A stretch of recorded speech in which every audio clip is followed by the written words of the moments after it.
Think you know history? Think again. We've all heard of the pyramids, the Colosseum, the Parthenon, majestic monuments of ancient civilization. But what about the hidden stories, the forgotten empires, the enigmas that still baffle historians today? Journey with us beyond the well-trodden paths as we delve into the captivating and lesser-known facets of the ancient world. From lost cities buried in the sands to mysterious artifacts that defy explanation, we'll uncover history's hidden gems, revealing the unexpected. Prepare to be inspired, intrigued, and perhaps even a little mystified as we bring to light the stories that time almost forgot. Welcome to Discovering History's Hidden Gems, Forgotten Empires and Enigmas. Ready to explore? Let's get started. Imagine finding a treasure chest filled with amazing terracotta statues. These aren't just any statues, they are relics from a time long gone, each piece a window into a world that existed thousands of years ago. The excitement of unearthing such treasures is palpable, as each discovery adds a new piece to the puzzle of our shared human history. Their faces seem to whisper stories of a lost civilization. Each line and curve on these statues tells a tale of the people who crafted them, their hopes, dreams, and daily lives. It's as if the statues are silent storytellers, waiting for someone to listen and understand their ancient narratives. These cool figures are from the Nok culture, one of Africa's oldest known advanced societies. The Nok people were pioneers in art and technology, creating intricate sculptures that have stood the test of time. Their ability to work with terracotta and create such detailed figures is a testament to their advanced skills and artistic vision. These artifacts give us a peek into how the Nok people lived, what they believed, and how skilled they were at art. From the way they depicted human figures to the tools and objects they used in daily life, each artifact is a piece of the larger story of the Nok civilization. It's fascinating to see how their art reflects their society's values and beliefs. The Nok culture thrived in what is now central Nigeria thousands of years ago. This region, rich in natural resources and fertile land, provided the perfect environment for the Nok people to develop their society.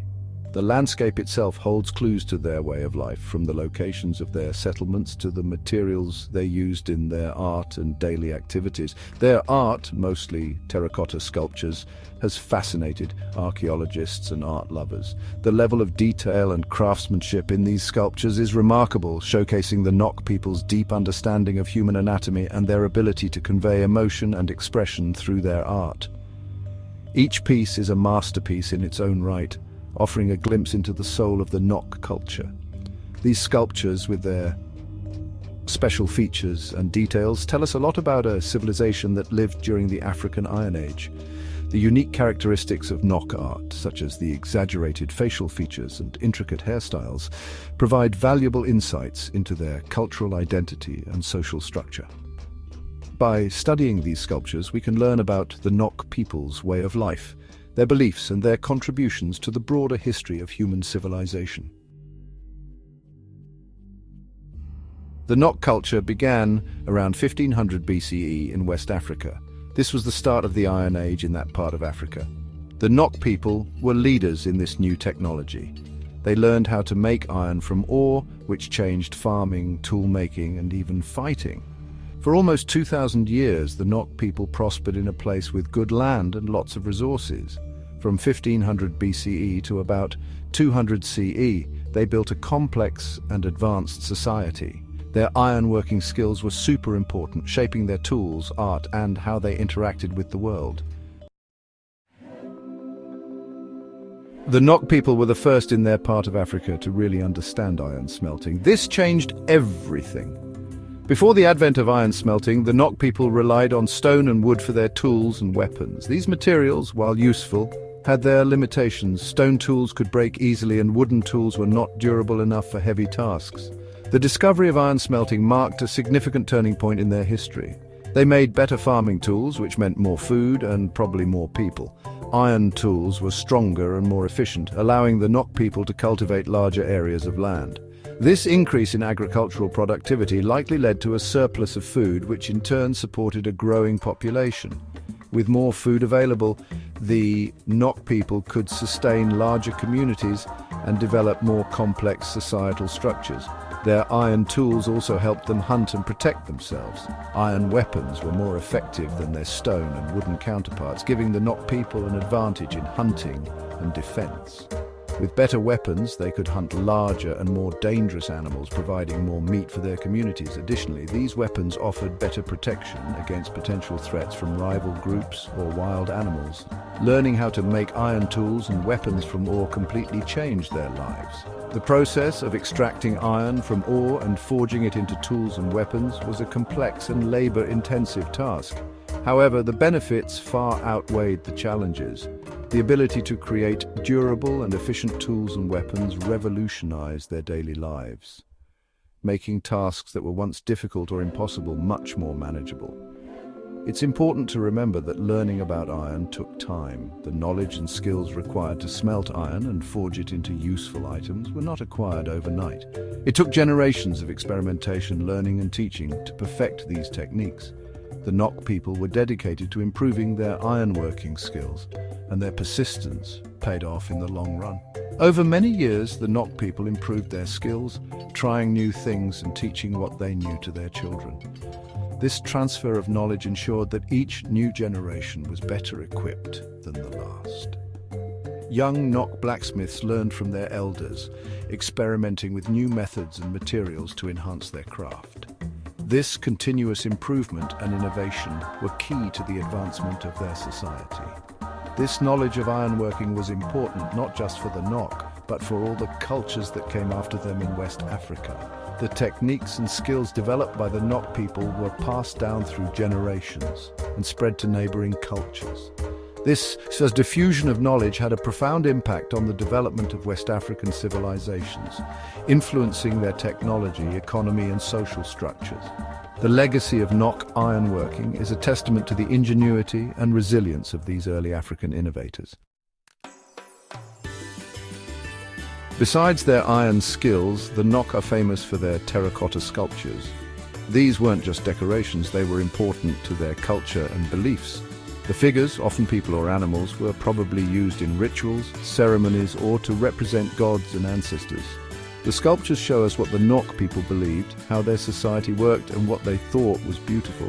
The fancy hairstyles, jewelry, and decorations on the figures suggest that some people were more important than others. Some think the sculptures were used to worship ancestors or to connect with the spirit world. Section 5, the Nok legacy, echoes in time. You can see the Nok culture's influence in the art and ironworking of later West African civilizations. The Yoruba and Benin cultures, for example, have art and technology that looks a lot like the Nok's. This tells us that their knowledge and traditions were passed down through time. Even though the Nok culture disappeared, their legacy continued. Ironworking spread, changing how tools, weapons, and art were made. The Nok art style, especially their terracotta figures, also influenced later cultures, leaving a lasting mark on West African art. Section 6. Vanished masters, unraveling the mystery. Even though they were advanced, the Nok culture vanished around 500 CE. No one knows exactly why. Some think it was climate change, which might have affected their farms and resources. Others think it was fighting within their society, competition with neighbors, or maybe they ran out of easy-to-find iron ore. The disappearance of the Nok teaches us that even advanced societies can face problems and disappear. It also shows how hard it is for archaeologists and historians to understand the past, especially when there is no writing. Section 7. Unearthing the past archaeological discoveries. Archaeology is like a time machine, taking us back to ancient civilizations and revealing secrets buried for centuries. Archaeologists are still digging up new things about the Nok. They've found old houses, iron furnaces, and places where they held rituals. The Nok civilization, which flourished in West Africa from around 1000 BC to 300 AD, is one of the earliest known societies in sub-Saharan Africa. These ritual sites give us a glimpse into their spiritual and religious practices. The artifacts found at these sites, such as terracotta sculptures, are not only artistically significant but also provide clues about the Nok's beliefs and social structure. These discoveries help us understand their daily lives, how their society worked, and what they believed. By studying the layout of their homes and the tools they used, we can infer a lot about their day-to-day activities and social organization. Finding the iron furnaces, for instance, helps us understand how much iron they made and how good they were at it. The Nok were among the first to master iron smelting, a technology that significantly advanced their society. The quality and quantity of iron artifacts suggest a highly skilled and organized workforce. Every new artifact and every ruin they find adds to the story of the Nok. Each discovery is like a piece of a puzzle, helping us to build a more complete picture of this ancient civilization. These discoveries help us understand the Nok and also learn more about African history and early civilizations.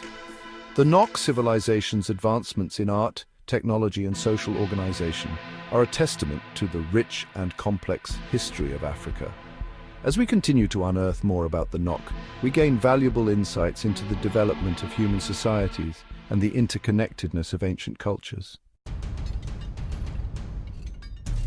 Section 8. Protecting a legacy, preservation and repatriation. Sadly, many Nok terracotta sculptures have been stolen and sold illegally. This is bad because it takes away important pieces of history and makes it harder to study them. People are working to protect Nok sites, stop looting and return stolen artifacts. It's important to protect what the Nok left behind. By teaching people about them, supporting good archaeology practices and trying to get stolen artifacts back, we can make sure future generations can learn about and enjoy this amazing civilization. Section 9. Enduring significance. The Nok in African history. The Nok culture is a big part of African history. They were great with iron, amazing artists, and their influence can be seen in later West African cultures. Studying the Nok helps us understand that African civilizations were very important to human history. Their story reminds us that people have always been interesting and creative, and that it's important to protect and learn from the past. As we learn more about the Nok, we understand more about how smart, creative, and strong African civilizations were. Let's travel back in time to a place called Anatolia, which is now Turkey. This region, with its rich and diverse landscapes, was once the heartland of a mighty civilization. A really strong group of people called the Hittites lived there. They were known for their impressive cities, grand temples, and intricate art which have left a lasting legacy in the archaeological record. They were super good at fighting and planning battles. Their military prowess was unmatched, with well-trained soldiers and innovative tactics that often gave them the upper hand in conflicts. They built a huge empire that spread far and wide, leaving their mark on the ancient world. At its peak, the Hittite Empire stretched across much of Anatolia and into parts of the Levant and Upper Mesopotamia. From about 1600 BC to 1200 BC, during the Bronze and Iron Ages, the Hittites ruled Anatolia. This period saw significant advancements in technology, culture, and governance under their reign. They were awesome builders and warriors and had a really interesting culture. Their architecture included massive stone walls, grand palaces, and intricate carvings that showcased their artistic skills. One of the coolest things about them? They were some of the first people to figure out how to work with iron. This technological breakthrough revolutionized their society and military capabilities. This made their weapons way better than everyone else's. Iron was stronger and more durable than bronze, giving the Hittites a significant advantage in warfare. Their iron swords could slice right through bronze shields and armor, which gave them a big win in battles. This edge in combat allowed them to dominate their enemies and expand their territory. But the Hittites weren't just tough fighters. They were also savvy traders who established extensive trade networks. They were also smart traders and knew how to make deals with other powerful kingdoms like the Egyptians and Babylonians. These diplomatic relationships were crucial for their economic and political stability. This helped them protect their land and become even more powerful. By forging alliances and securing trade routes, the Hittites ensured their empire's prosperity and longevity. The Hittites were like the inventors of the Iron Age. They were pioneers in the art of ironworking, setting the stage for a new era in human history. They were the first to really get good at taking iron from the ground and making it into tools and weapons. This process was revolutionary as it required a deep understanding of metallurgy and the ability to control high temperatures. This gave them a huge boost over their enemies, who still used bronze. Bronze, while useful, was not as strong or as durable as iron, making the Hittite weapons far superior in battle.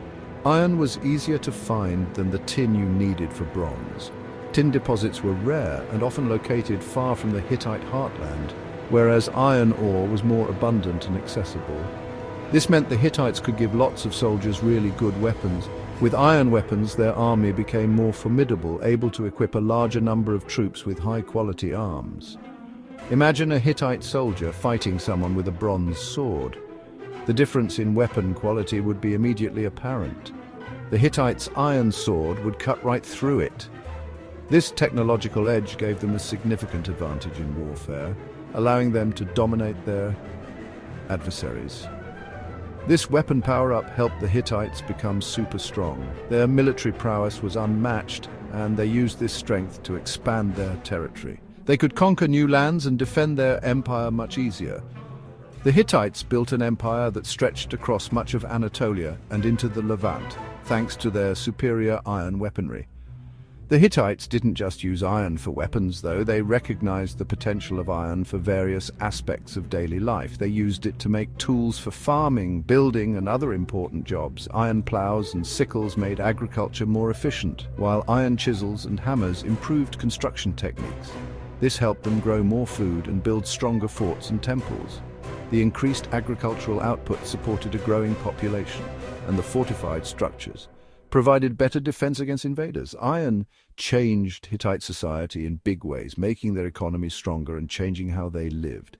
The widespread use of iron tools and weapons transformed their society, leading to advancements in various fields and contributing to the overall prosperity of the Hittite Empire. The Hittites were the masters of chariot battles. Their expertise in this form of warfare was unmatched in the ancient world, and their innovative strategies set them apart from other civilizations. They built light, speedy chariots that could zip around their enemies with incredible agility. These chariots were designed for speed and maneuverability, allowing the Hittites to outflank and outmaneuver their opponents on the battlefield. Hittite chariots usually had 2 horses and carried a driver, a guy with a shield, and a warrior with a bow and arrows or a spear. This combination of roles made the chariot a versatile and formidable weapon in battle. The driver focused on navigating the terrain, while the shield-bearer provided protection and the warrior delivered powerful attacks. The Hittites didn't just charge straight ahead with their chariots. They employed sophisticated tactics, using their chariots in strategic formations to maximize their effectiveness. This approach allowed them to adapt to different battlefield conditions and enemy strategies. They used them in clever ways, zooming around to attack from the sides or the back. This flanking maneuver was particularly effective in disrupting enemy formations and creating opportunities for decisive strikes. Archers in the chariots would shoot arrows at the enemy, messing up their lines and causing confusion. The mobility of the chariots allowed the archers to strike from unexpected angles, making it difficult for the enemy to defend against their attacks. The speed of their chariots let the Hittites control the battle and use their enemies' weaknesses against them. By exploiting gaps in the enemy's defenses, the Hittites could deliver devastating blows that often turned the tide of battle in their favor. One of the most famous chariot battles ever was the Battle of Kadesh in 1274 BC. This epic confrontation between the Hittites and the Egyptians is one of the earliest battles in recorded history where chariots played a central role. It was between the Hittites and the Egyptians. Both sides demonstrated remarkable skill and bravery, showcasing the importance of chariots in their military strategies. Even though nobody really won, the battle showed how good both sides were at fighting and how important chariots were back then. The stalemate at Kadesh highlighted the tactical prowess of both armies and underscored the significance of chariots in ancient warfare. The Hittites' awesome chariot skills at Kadesh and other battles made everyone know they were a force to be reckoned with. Their mastery of chariot warfare left a lasting legacy, influencing military tactics for generations to come. The Hittites weren't just great warriors, they were also great at talking and trading. They knew that being friendly with other countries was important for keeping their empire safe. They made deals with other powerful kingdoms like Egypt, Babylon, and Assyria. Trading was also really important to the Hittites. Their land, Anatolia, had lots of valuable things like silver, copper, and wood, which other countries wanted. The Hittites made trade routes all over Anatolia and beyond, connecting them to the Mediterranean Sea in the west and Mesopotamia in the east. These trade routes brought new things and lots of money to the Hittite Empire. They also helped different cultures mix as ideas, art, and technology traveled with the traders. The Hittites' ability to make friends and trade with others helped them become rich and powerful for a long time. The Hittites had a really interesting culture, mixing their own Anatolian traditions with ideas from Mesopotamia and Egypt. Their art and buildings show this unique mix, and you can see how creative and skilled they were. The Hittites believed in many gods and goddesses, like a weather god, a sun goddess, and a mother goddess. The weather god, Teshub, was super important because rain was needed for their farms. They built huge temples for their gods, and religion was a big part of their lives. The Hittite language, called Nezilai, is related to many languages we speak today. Their writing, which they borrowed from Mesopotamia, helps us understand their language, stories, and laws. Finding old Hittite writings has been really helpful for learning about their history, culture, and how they saw the world. Around 1300 BC, things started to go downhill for the Hittite Empire. Fights within the empire, money problems, and attacks from outside made them weaker.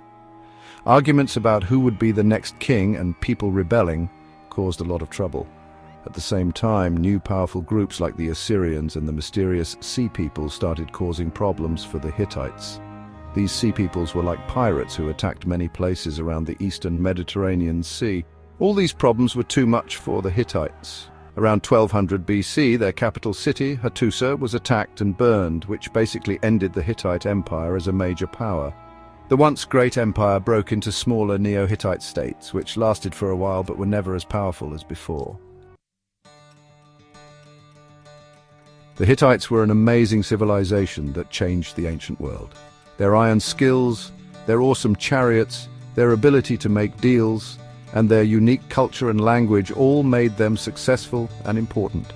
Even though their empire fell apart, they left a lasting impact. The Hittite story shows us how civilizations can rise and fall. It teaches us about the importance of changing with the times, coming up with new ideas, and never giving up when things get tough. Their inventions, their art and buildings, and what they teach us about ancient history are still fascinating today. The Hittites, once forgotten, have been rediscovered, and we're still learning more about their amazing achievements and important place in history. High in the Andes Mountains of Peru, there's an ancient site that holds many secrets. It's called Chavín de Huántar, a place of great historical significance. It reminds us of a civilization that's gone but left behind a rich legacy. A long, long time ago, over 3,000 years ago, the Chavín people built this place with incredible skill. They were great builders and really smart engineers ahead of their time. The site is like a maze with lots of buildings and open spaces designed with purpose. Everything was built carefully and beautifully, showcasing their craftsmanship. The buildings are made of giant stone blocks, each one meticulously placed. These blocks fit together perfectly without any glue or mortar, a testament to their precision. That shows how skilled the Chavín people were in stone masonry and construction. There are amazing carvings all over the site, each telling a story. You can see animals and mythical creatures intricately carved into the stones. These carvings give us clues about what the Chavín people believed and their way of life. One of the coolest things is the Lanzen Gallery. It's a room underground, hidden from plain sight. Inside, there's a huge stone carving of a god with fangs, a central figure in their religion. It's a really important symbol of the Chavín religion, representing power and spirituality. The buildings were designed to be impressive, but they were also functional, serving multiple purposes. The Chavín people used the site for religious ceremonies, which were central to their culture. It was also a place where people came to trade and to worship, making it a hub of activity and culture. The Chavín civilization was around from about 900 BC to 200 BC. They were one of the first big civilizations in the Andes Mountains. They lived in what is now northern Peru. The Chavín people were good farmers. They grew corn and potatoes, even though it was hard to farm in the mountains. They were also great artists. They made beautiful pottery, cloth, and things out of metal. The Chavín people were very religious. They worshipped many gods. These gods often looked like animals. The jaguar, snake, and condor were very important. The Chavín people believed these animals had special powers.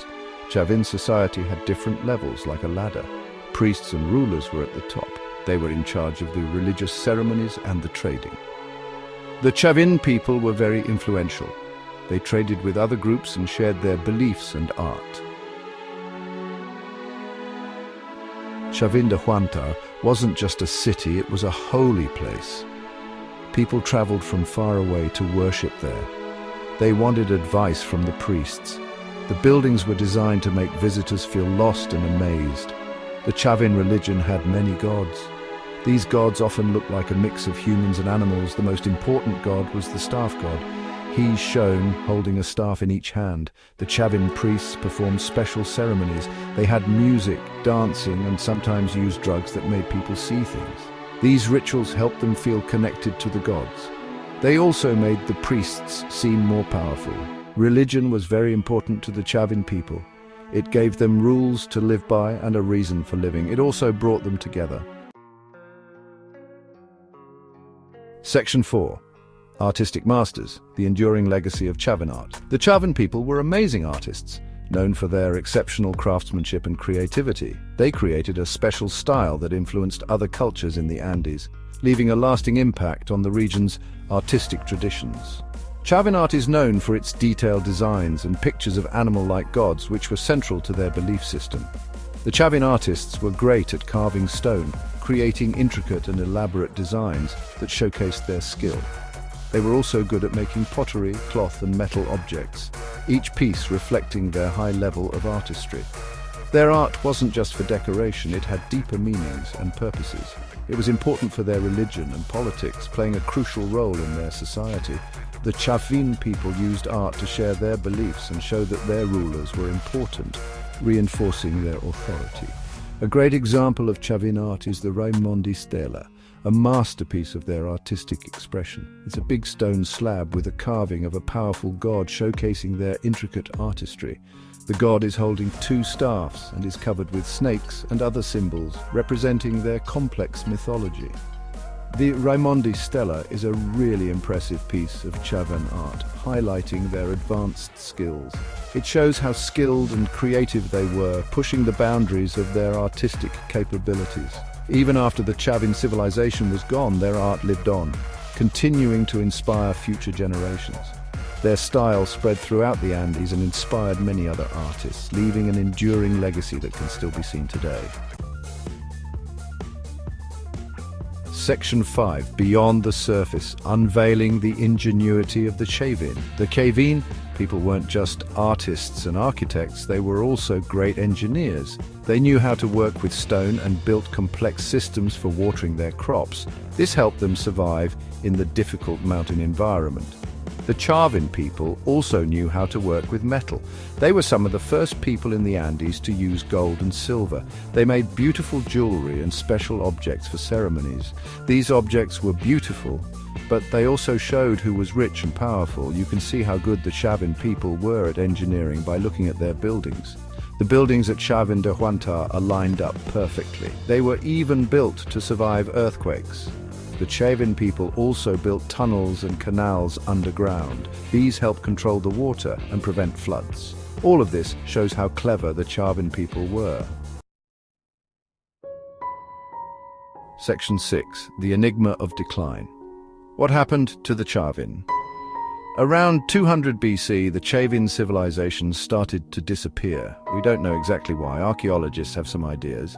Maybe the climate changed and it became hard to grow food. Maybe they fought with other groups and became weaker. Or maybe their society just got too complicated to manage. Whatever the reason, the end of the Chavín civilization was the end of an important time. Even though they disappeared, the Chavín people left a lasting impact on the Andes. Their art, religion, and buildings continued to influence later cultures.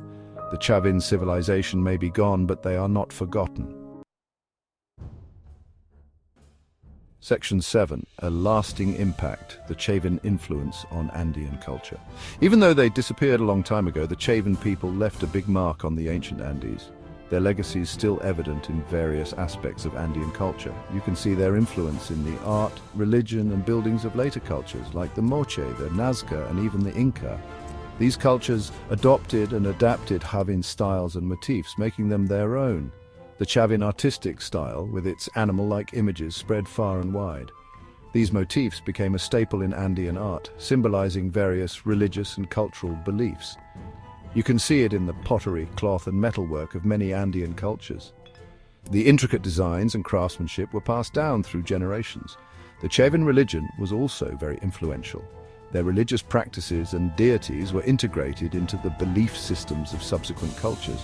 The staff god, for example, was still worshipped by later cultures, even though they might have called him by a different name. This deity became a central figure in Andean spirituality. The Chavín people also created paths to Chavín de Huántar that people used for hundreds of years to visit and worship. These routes facilitated cultural exchange and pilgrimage. Later cultures also copied the Chavín building techniques, like their use of stone and their clever engineering. These methods were essential for constructing durable and impressive structures. The Inca especially learned a lot from the Chavín. They incorporated Chavín engineering principles into their own monumental architecture. They used many Chavín ideas in their own big buildings. This blend of techniques resulted in some of the most iconic structures in the Andes. The Chavín civilization didn't last very long, but they had a huge impact on Andean culture. Their innovations and ideas continued to shape the region long after their decline. They helped later civilizations develop and shape the culture of the Andes for many years to come. The Chavín legacy is a testament to their ingenuity and influence. Before the Lydians, trade was a complex barter system. Goods were exchanged for other goods. This system was inefficient and limited. Imagine trying to trade a cow for a handful of nails. The Lydians revolutionized trade with their invention of coinage. This innovation had a profound impact on the ancient world and beyond. The introduction of standardized coins simplified transactions. They provided a universal measure of value. This facilitated trade on an unprecedented scale. The Lydian invention marked a turning point in economic history. The Kingdom of Lydia flourished in western Anatolia. This region is now modern-day Turkey. The Lydians were strategically located. Their kingdom was situated between the Aegean Sea and the heartland of Anatolia. This location was a crossroads for trade. The Lydians had access to valuable resources. One of these was electrum, a naturally occurring alloy of gold and silver. This metal was found in the Pactolus River, which flowed through Lydia. Electrum became the basis for the first Lydian coins. The first Lydian coins were crude lumps of electrum. These coins were stamped with simple markings. These markings acted as a guarantee of their weight and purity. Under King Croesus, Lydia's most famous ruler, coinage reached new heights. Croesus standardized the weight and purity of Lydian coins. He introduced separate coins of pure gold and silver. These coins were stamped with the image of a lion, the symbol of the Lydian kings. These innovations cemented Lydia's reputation as the pioneer of coinage. Lydia's geographical location made it a hub for trade. Major trade routes passed through Lydia. These routes connected the east to the west. Goods flowed from Persia and beyond to the Greek cities on the Aegean coast, and further afield, the Lydians were skilled merchants. They took advantage of their prime location. The Lydians facilitated the exchange of goods between east and west. They became renowned for their business acumen. Section 5. Merchants and markets, the heart of Lydian commerce. The Lydians were not just traders, they were innovators. They established permanent retail shops. This was a novel concept in the ancient world. These shops offered a wide variety of goods. Lydian markets were vibrant hubs of activity. People from all walks of life gathered there. They traded goods, exchanged news, and socialized. These markets were essential to the social and economic fabric of Lydia. Section 6, Beyond Coins, the rich tapestry of Lydian culture. The Lydians were more than just traders and merchants. They had a rich and vibrant culture. They were known for their craftsmanship. Lydian artisans produced exquisite jewelry. Lydian artisans produced pottery. Lydian artisans produced textiles. The Lydians had their own language. They used an alphabet that was related to the Greek script. Unfortunately, few examples of Lydian writing have survived. We know that they were a literate society. Section 7. The Setting Sun, the Fall of Lydia. Despite their economic and cultural achievements, the Lydian kingdom did not last. In 546 BC, Lydia was conquered by the Persian Empire under Cyrus the Great. Lydia became a province of the vast Persian Empire.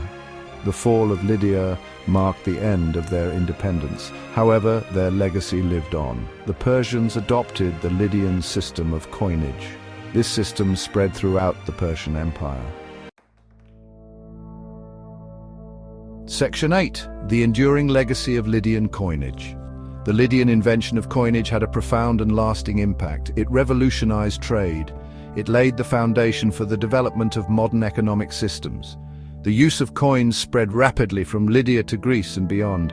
It became the standard means of exchange throughout the ancient world. The Lydian legacy lived on in every coin that changed hands. Section 9. Conclusion. Lydia's imprint on history. The kingdom of Lydia may have been short-lived, but its impact on history was profound. Their invention of coinage was a transformative event. It revolutionized trade, stimulated economic growth, and laid the foundation for modern monetary systems. The Lydians' innovative spirit, their strategic location, and their economic acumen made them a major player in the ancient world. Their legacy continues to resonate today. Every time we use a coin, we are reminded of the ingenuity of the Lydians. Wow, what an incredible journey through the hidden wonders of ancient civilizations. We've unearthed secrets buried for millennia, from the architectural marvels of the Egyptians to the enigmatic mysteries of the Mayans and the advanced engineering of the Romans. Each civilization left behind a legacy that continues to intrigue and inspire us. The ancient world is a vast and captivating tapestry, waiting to be explored. So, if today's journey has sparked your curiosity, don't stop here. Dive deeper into the annals of history, uncover more secrets, and let your imagination run wild with the possibilities of what once was. Remember, the past holds countless stories waiting to be discovered by those willing to look. Join us in unearthing these hidden gems and enriching our understanding of human history. Thanks for watching. If you enjoyed this video, don't forget to like, subscribe, and hit the notification bell to keep up with our latest dives into the past. The ancient world is waiting. Let's explore it together, one at a time. Until next time.